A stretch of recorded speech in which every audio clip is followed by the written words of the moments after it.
মানুষ যদি আপনাকে গুরুত্ব না দেয়, মানুষ যদি আপনাকে অবহেলা করে, মানুষ যদি আপনাকে ভ্যালিউ দিতে না চায়, যত্ন করতে না চায়, মূল্যায়ন করতে না চায়, সেক্ষেত্রে আপনি কি করতে পারেন?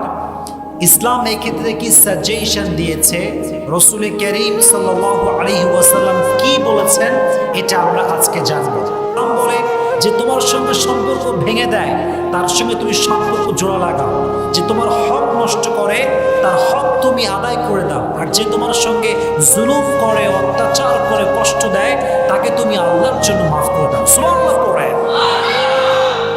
হোয়াট এ বিউটিফুল ইসলাম, কি সুন্দর ইসলাম। কিন্তু আমরা কষ্ট পাই কখন? কেউ অবহেলা করলে কষ্ট পাই কখন? পেইন ফিল করি কখন? We have to justify it first. এটা আগে জাস্টিফাই করতে হবে। দেখেন, মনোযোগ দিয়ে শুনবেন। যখন কোনো একজন নির্দিষ্ট ব্যক্তির প্রতি আমাদের অনেক মায়া, অনেক ভালোবাসা এবং অনেক আশা থাকে, এক্স্যাক্টলি সেই ব্যক্তি যখন আমাদেরকে কষ্ট দেয়, যত্ন না করে, গুরুত্ব না দেয়, তখন আমরা প্রচণ্ড পরিমাণে হার্ট ফিল করি, কষ্ট পাই।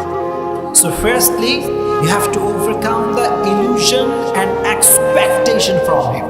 যাকে আপনি খুব বেশি মায়া করেন, যাকে আপনি খুব বেশি ভালোবাসেন, তার প্রতি আপনার প্রচণ্ড পরিমাণে আশা কাজ করে যে সে আমাকে রিপ্লাই করবে, ভালোবাসবে, যত্ন নেবে। এই ভালোবাসা, এই মায়া এবং আশা তার থেকে কাটাতে হবে। রাজি আছেন ইনশাআল্লাহ?